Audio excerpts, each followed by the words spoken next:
Bang, gak konsisten lo. Dulu pilih Prabowo, sekarang kenapa pilih Anies? Hei, gue jelasin ya. Ini bukan masalah konsisten atau tidak konsisten. Begini, dulu bener 2019 gue pilih Prabowo. Bukan hanya pilih, gue dukung Prabowo. Bukan hanya dukung, gue voluntary membentuk relawan untuk mengikhtiarkan agar Prabowo jadi presiden. Kenapa? Gue mau bayar kesalahan gue di 2014. 2014 itu gue pilih Jokowi karena saat itu gue terpesona dengan narasi soal mobil nasional. Meski sebenarnya sebelumnya gue ragu kenapa? Dia belum habis menyelesaikan masa pemerintahannya di Jakarta, tapi sudah maju untuk ikut kontestasi Pilpres. Nah, ini menurut gue sih itu ada etika publik yang dilanggar.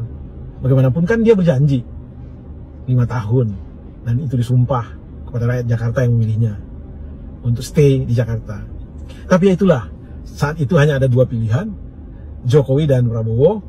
Dan ya Prabowo pasti gue saat itu ogah dah, karena bukan soal narasi. Gue ini sudah 62 tahun, jadi tahu persis lah bagaimana Orde Baru, bagaimana kaum aktivis dulu diculik, dan bagaimana ada putusan dari jenderal-jenderal bahwa Prabowo terlibat dengan penculikan. Dan dia diberhentikan dari kemiliteran.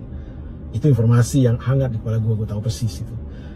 Dan lalu muncullah satu wawancara epik di Metro TV antara Jokowi dengan seseorang yang belakangan jadi duta besar di Singapura, yaitu Tommy, tentang mobil nasional. Maka lupalah gue soal etis meninggalkan Jakarta. Gue pilih Jokowi, gue kampanyekan atau gue sosialisasikan kepada banyak teman-teman gue dimusuhin, jangankan teman, keluarga pun ikut memusuhin. Nah, 2017 gue sadar tuh, Mobinas itu pepesan kosong, bohong sama sekali. Taubat lah gue. Dan gue mau bayar 2019 untuk menunjukkan kepada teman saudara yang di 2014 benci sama gue karena pilih Jokowi dan memberi gue gelar cebong. Gue bikin relawan namanya Sahabat Indonesia Baru. Gue kampanye untuk Prabowo, voluntary, jujur, dan yang menang Jokowi. Ya sudah, sebagai Demokrat ya kita terima. Jadi gue pilih Prabowo sekali lagi di 2019 itu ya untuk menyenangkan, merecovery relasi gue dengan saudara, dengan teman-teman di 2014 yang kurang elok. Lagian juga saat itu kan tersedia hanya dua saja, Prabowo dan Jokowi. Nah, soal sekarang, kenapa gue nggak konsisten? Ya pasti gue nggak konsisten. Ini ada kemewahan pilihan yang benar-benar gue ayak secara rasional, dan selama gue ikut pemilu sampai umur gue segini, baru ini kemewahan pilihan terhadap seorang pemimpin yang benar-benar gue yakini bukan karena perasaan, enggak, karena gue kuras otaknya, gue kuras kapasitasnya, gue kuras jejak rekam kepemimpinannya ke belakang, dan tidak ada duanya. Ini adalah rahmat Tuhan kepada kita, bangsa Indonesia, yang mungkin 100 tahun ke depan tidak akan datang. Coba Anda bayangkan, Anies bukan anggota dari satu parpol, bukan petinggi dari satu partai politik. Tetapi kenapa Anies bisa masuk ke kancah Pilpres saat ini? Itu satu mukjizat yang luar biasa. Dan kita tahu, waktu nama Anies baru digadang-gadang, belum terdaftar, banyak sekali ikhtiar-ikhtiar, effort-effort untuk menjegalnya. Tetapi tidak mempan, tidak berhasil. Dan alhamdulillah sekarang Anies merupakan salah satu dari 3 kontestan dengan segala pertimbangan objektif, bukan soal konsisten dan tidak konsisten. Gua nggak ingin melewatkan kesempatan emas ini.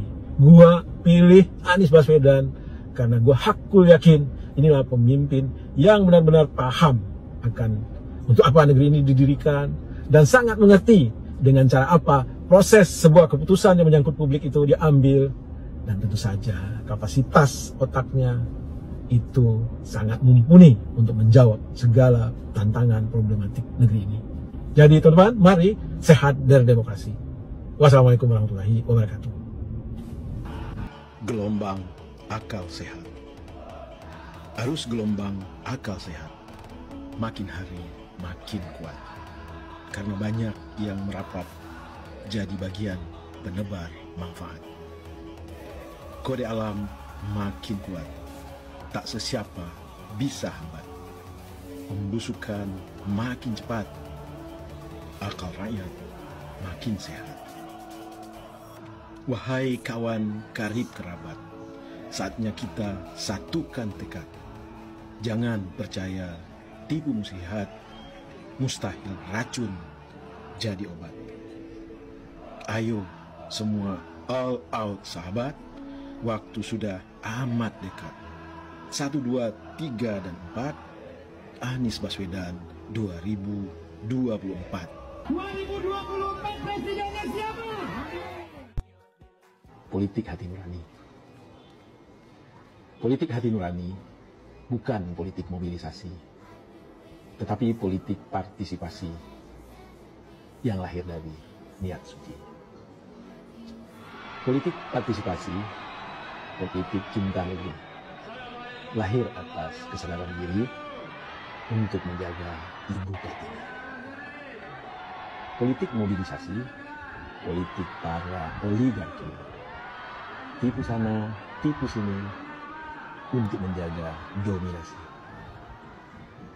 Politik partisipasi, politik akal budi, satu kata dengan hati, berikan terbaik untuk negeri.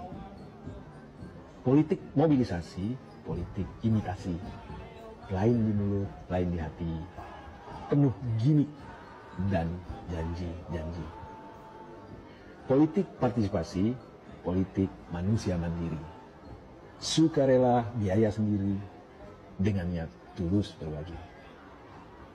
Politik mobilisasi, politik lecehkan diri, bergerak karena iming materi, kadang hanya sekotak nasi. Politik partisipasi, politik ideal anak negeri, bergerak karena hati nurani untuk hadirkan negeri surgawi.